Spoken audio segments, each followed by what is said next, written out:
बिस्मिल्लाहिर्रहमानिर्रहीम। MSc previous के लिए एक और लेक्चर के साथ मैं हाज़िर हूँ और ये आज का टॉपिक जो है वो है इंस्ट्रूमेंटेशन एम्पलीफायर। अब इंस्ट्रूमेंटेशन एम्पलीफायर होता क्या है? बेसिकली ये एक ऐसा एम्पलीफायर है जो कि कॉमन मोड जो हाई या लार्ज सिग्नल होते हैं उनको ख़त्म करके उसके ऊपर जो स्मॉल सिग्नल होते हैं उनको ये एम्पलीफाई करता है। बेसिकली ये क्या हुआ, ये एक डिफरेंशियल एम्पलीफायर है जो कि उन स्मॉल सिग्नल को एम्पलीफाई करता है जो लार्ज सिग्नल जो होते हैं कॉमन मोड के ऊपर, उनको रिजेक्ट करके उनमें से जो स्मॉल एम्पलीट्यूड के जो सिग्नल होते हैं उनको ये सॉर्ट आउट करता है। तो ये इंस्ट्रूमेंटेशन एम्पलीफायर जो है, इनके जो मेन कैरेक्टरिस्टिक्स क्या हैं, इसकी खसूसियात क्या होती हैं? इसकी हाई इनपुट इम्पीडेंस है, हाई कॉमन मोड रिजेक्शन है, लो आउटपुट ऑफसेट वोल्टेज है और लो आउटपुट इम्पीडेंस है। और ये जो हमारा इंस्ट्रूमेंटेशन एम्पलीफायर है, इसमें बेसिकली ये 3 ऑपरेशनल एम्पलीफायर इस्तेमाल होते हैं। ये A1 है, ये A2 है, ये A3 है। तो ये जो A1 और A2 ये कॉमन इन्वर्टिंग और नॉन इन्वर्टिंग एम्पलीफायर के तौर पर काम करते हैं, जबकि A3 जो है इसकी यूनिटी गेन होती है, यानी कि ये बेसिकली ऐसा डिफरेंशियल एम्पलीफायर है जिसकी गेन जो है वो 1 के बराबर होती है। तो ये जो हमारा जो इंस्ट्रूमेंटेशन एम्पलीफायर है, इसकी गेन बेसिकली ये जो एक्सटर्नल रेजिस्टेंस है RG, इसके ऊपर डिपेंड करती है। यानी कि ये हमारा जो इंस्ट्रूमेंटेशन एम्पलीफायर है उसके अंदर ये चीज़ें जो है इन्वॉल्व होती हैं, यानी कि A1 एम्पलीफायर है, operational amplifier, A2 operational amplifier, A3 operational amplifier, और ये डिफरेंट रेजिस्टर लगे होते हैं। और यहाँ से ये टर्मिनल बाहर निकला, ये टर्मिनल बाहर निकला, ये निकला, ये इस तरह ये हमारे पास इसके ये टर्मिनल जो हैं वो आउटपुट पर निकलते हैं। बाकी सारी की सारी चीज़ें इसके अंदर जो हैं वो फैब्रिकेटेड होती है। तो अब रही बात कि ये काम किस तरह करता है, तो इसमें हम 1 बाई 1 ये सारे के सारे जो ऑपरेशनल एम्पलीफायर हैं इनके ऑपरेशन या इनकी एक्शन जो है वो डिस्कस करते हैं। तो पहली बात ये देखें, हम ये जो एम्पलीफायर है ऑपरेशनल एम्पलीफायर, इसको ज़रा चेक करते हैं। तो इसमें ये देखें, ये जो हमारा नॉन इन्वर्टिंग टर्मिनल है इसके ऊपर हमने इनपुट दी है। तो इनपुट है साथ कॉमन मोड वोल्टेज, यानी कि ये दोनों चीज़ें जो हैं यहाँ इकट्ठे मिल रही होती हैं। अगर मैं थोड़ी सी इसकी वजाहत कर दूँ कि इसका मतलब क्या है, बेसिकली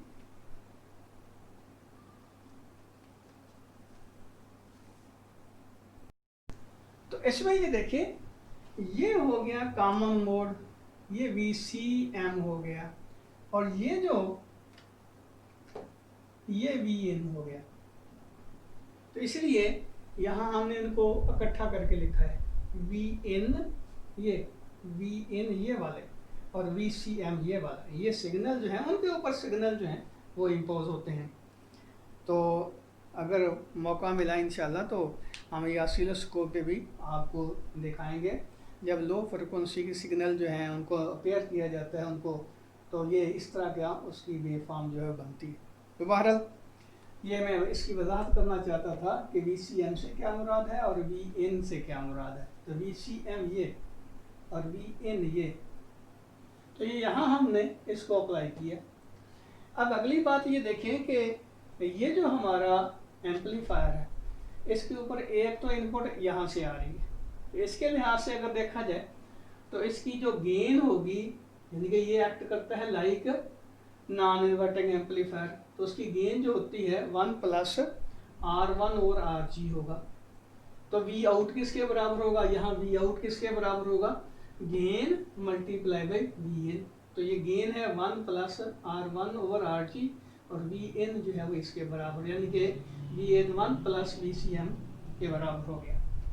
अब यहाँ एक तो सिग्नल यहाँ पे मिल रहा है, अगर देखा जाए तो दूसरा सिग्नल इस रजिस्टर के थ्रू यहाँ पे आ रहा है, और वो कहाँ से, ये देखिए, ये हमने जो इस A2 एम्पलीफायर को यहाँ से इनपुट दी है, तो हमें पता है कि जितनी इनपुट यहाँ पे होती है ऑलमोस्ट उतनी ही इनपुट यहाँ पे होती है क्योंकि इनका जो डिफरेंस होता है वो नेग्लिजिबल समान होता है। आपको पता है कि इसकी ओपन लूप गेन जो एम्पलीफायर की बहुत ज़्यादा होती है, इसलिए हम कहते हैं कि जो यहाँ पे इनपुट है वही यहाँ पे इनपुट है। जब ये यहाँ पे इनपुट होगी तो इसका मतलब ये होगा कि यहाँ पे भी इसको इनपुट मिल रही है, ये इन्वर्टिंग टर्मिनल के ऊपर।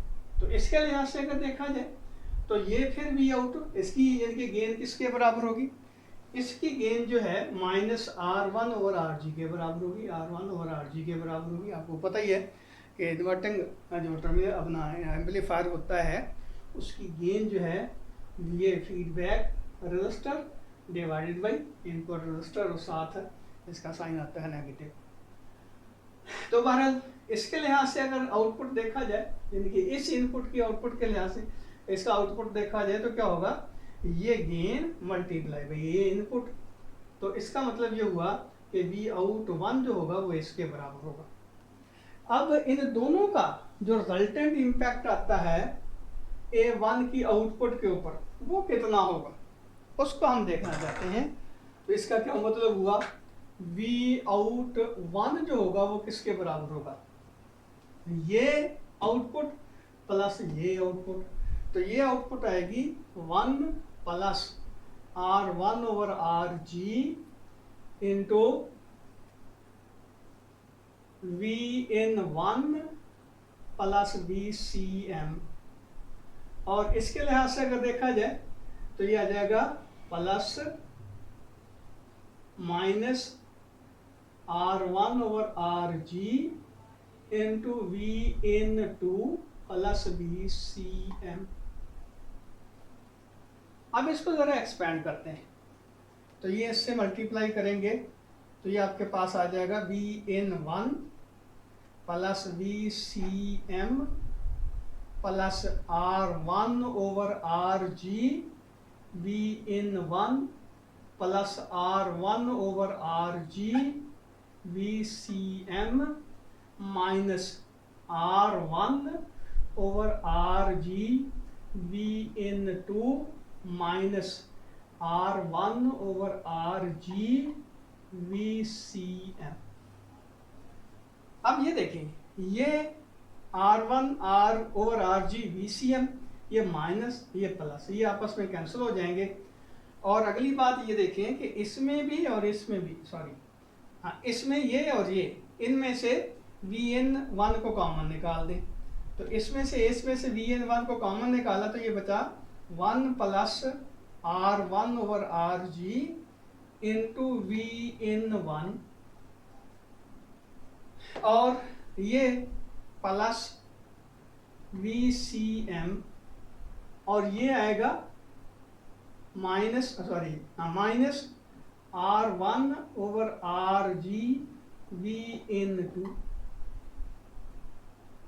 या इसको हम इकट्ठा करके इस तरह भी लिख सकते हैं कि ये आ जाएगा 1 plus R1 over RG into Vn1 minus R1 over RG Vn2 plus VCM।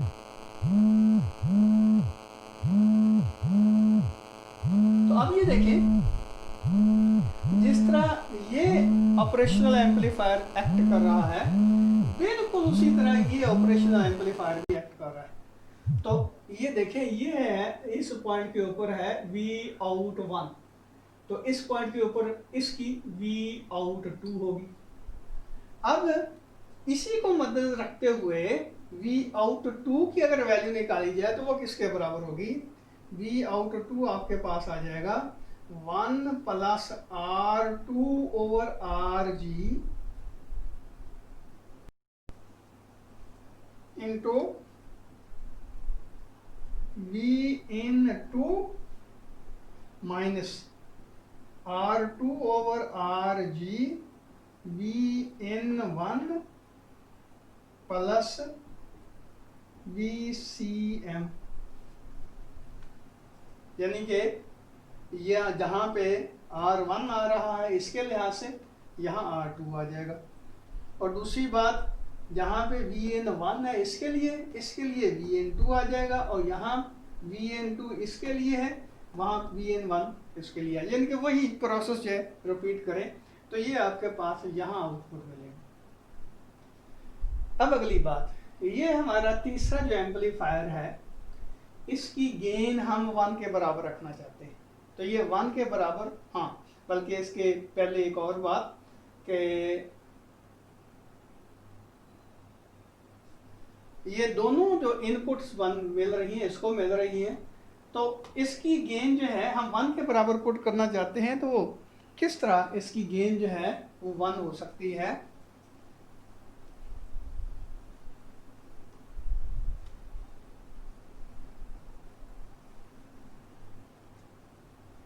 तो उसके लिए हम ऐसा करते हैं कि ये सारी रजिस्टर जो हैं इनको इक्वल पुट कर देते हैं, यानी कि R3 जो है वो R4 के बराबर है, इसी तरह R5 जो है वो R6 के बराबर है। तो ये सारी रजिस्टेंसेस जो हैं आपस में जब बराबर होंगी तो आपको पता है कि गेन जो है इन्वर्टिंग नॉन इन्वर्टिंग के लिए दोनों के लिए क्या करेंगे, ये यानी कि AB जो होगा नॉन इन्वर्टिंग के लिए 1 प्लस R/R, और नॉन इन्वर्टिंग के लिए R/R आ जाएगा, यानी कि R1 भी R3 भी R के बराबर, R4 भी R के बराबर, R5 भी R6 भी, ये सारी रजिस्टेंसेस जो हैं वो आपस में इक्वल आ गई। तो इसका मतलब ये हुआ कि ये आ जाएगा 1 plus 1 minus 1 is equal to 1, ये आपस में कैंसिल हो जाएगा, तो गेन इसकी 1 के बराबर हो जाएगी। इसका मतलब ये हुआ कि अगर ये सारे रजिस्टर जो हैं उनकी वैल्यू सेम रख दें तो इसका जो आउट गेन आएगी वो 1 के बराबर होगी। तो हम इसकी क्लोज लूप गेन जो है वो 1 के बराबर रखना चाहते हैं, तो इसलिए यानी कि इसमें रखी जाती है, तो इसलिए ये सारी की सारी जो रजिस्टर्स हैं उनकी वैल्यू आपने सेम कर दी। जब सेम कर दी तो इसकी क्लोज लूप गेन जो है वो 1 के बराबर होगी। अब ये देखें कि वी आउट इसका किसके बराबर होगा। वी आउट जो होगा वो जाहिर है ACL close loop gain into VN आएगा। अब VN इसका क्या है, एक इनपुट यहां से आ रही है, एक इनपुट यहां से आ रही है। अब ये जो इसकी इनपुट है इसका साइन पॉजिटिव होगा, और ये इसकी जो इनपुट है इसका साइन नेगेटिव होगा, यानी कि हम कह सकते हैं ACL Vout2 माइनस Vout1। अब Vout2 और Vout1, ये Vout1 इनकी यहाँ वैल्यू पुट कर दें और ACL को 1 के बराबर पुट कर दें, तो ये आपके पास Vout किसके बराबर हो जाएगा, Vout2। ये देखें, ये आपके पास आएगा 1 plus R2 over RG into VN2 minus R2 over RG into VN1 plus VCM, और ये माइनस होगा, minus 1 plus R1 over RG into VN1, और ये माइनस जब होगा तो ये प्लस हो जाएगा, plus R1 over RG VN2, और ये आ जाएगा माइनस VCM। याद रखें इसको नेगेटिव से हमने मल्टीप्लाई किया है, ये नेगेटिव से, तो ये नेगेटिव आ गया, यहाँ पॉजिटिव आ गया, ये नेगेटिव आ गया, तो ये दोनों टर्म आपस में कैंसिल हो जाएंगे। अब इसको ज़रा एक्सपेंड करते हैं तो ये देखें, ये आ जाएगा VN2 plus R2 over RG VN2 minus R2 over RG VN1, और ये आ जाएगा minus V(n)(1) minus R1 over RG V(n)(1) plus R1 over RG V(n)(2). तो इसमें ये देखें कि ये वाली टर्म, तो ये वाली टर्म और ये वाली टर्म, इसको इकट्ठा कर देते हैं। इसी तरह ये टर्म और ये इकट्ठा कर देते हैं। तो यहाँ से V(n)(2) को कॉमन निकाल लें, तो ये आ जाएगा V(n)(2), बाकी क्या बचेगा 1 प्लस ये आ जाएगा R2 over RG plus R1 over RG, और यहाँ से फिर माइनस Vn जो है उसको कॉमन निकाल लें, तो बाकी क्या बचेगा, ये देखें यहाँ पे 1 बचा, 1 और ये माइनस बाहर निकल आया, तो इसका मतलब ये होगा कि ये आपके पास आ जाएगा R1 ओवर RG और ये प्लस R2 ओवर RG। तो अब अगर देखा जाए और R1 और R2 आपस में बराबर अगर हैं, R1 और R2 को बराबर कर दिया जाए, तो ये क्या आ जाएगा, V out is equal to V into 1 plus 2R over RG, और यहाँ क्या आ जाएगा माइनस Vn1 और 1 प्लस 2R ओवर RG। तो अब इनमें से ये कॉमन निकाल दें, तो बाकी क्या बचेगा,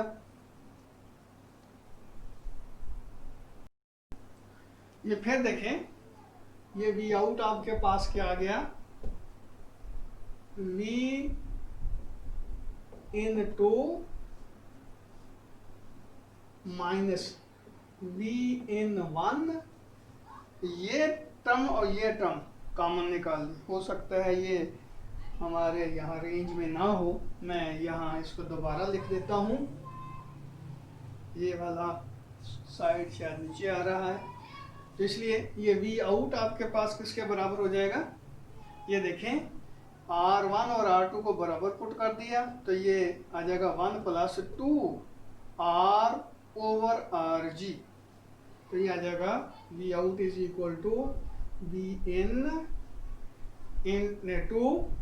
into 1 plus 2R over RG, और यहाँ क्या होगा minus Vn1 into 1 plus 2R over RG। तो इनमें से हम कॉमन निकाल लेते हैं, ये 1 प्लस 2R ओवर RG, बाकी आपके पास क्या बचेगा Vn2 minus Vn1।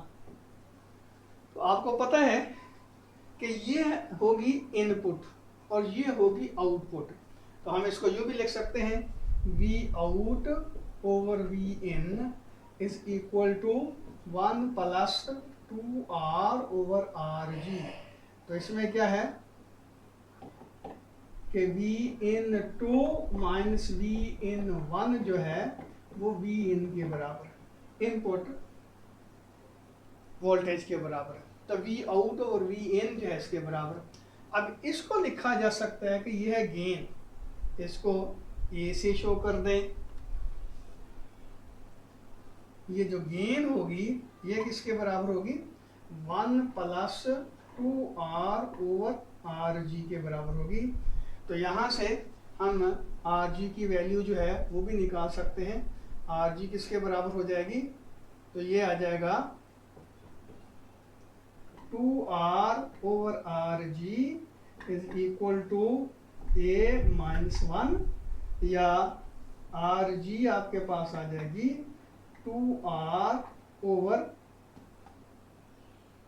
A minus 1। इसका क्या मतलब हुआ कि इसकी गेन एडजस्ट की जा सकती है सिर्फ ये जो आउटपुट पे हमने रजिस्टर लगाया हुआ है इसकी वैल्यू इस्तेमाल करके, यानी कि इसकी वैल्यू जो है यहाँ गेन की जो भी वैल्यू हम रखना चाहते हैं वो यहाँ पुट कर दें, तो RG की वैल्यू जो है आप कैलकुलेट कर सकते हैं। वही कैलकुलेटेड वैल्यू को जो रजिस्टर है अगर यहाँ लगा दी जाए तो हमारे पास ये आउटपुट के ऊपर जो सिग्नल आएंगे उसकी एम्पलीफिकेशन जो है अपनी रिक्वायरमेंट के मुताबिक हम कर सकते हैं। तो इसमें चूंकि आर्टिकल थोड़ा सा लंबा था मैंने रेस की है बातें, अब ज़ाहिर है इसको दोबारा मैं यहाँ जो है लिख नहीं सकता, तो आप ऐसे करें कि वीडियो को रिवाइंड करके पीछे ले जाके वो सारी चीज़ें जो हैं वो देख सकते हैं जो मैंने यहाँ रेस कर दी हैं, और फिर इस रिज़ल्ट को ज़रा चेक कर लें।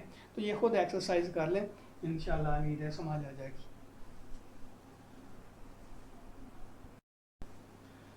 अब ये इसकी एप्लीकेशन थोड़ी सी देख लें। जिस तरह पहले मैंने बताया था कि ये जो हमारी पावर लाइन होती है, इलेक्ट्रिकल पावर लाइंस जो होती हैं उनके ऊपर जो है हम सुपर इम्पोज कर लेते हैं ये स्मॉल सिग्नल्स को।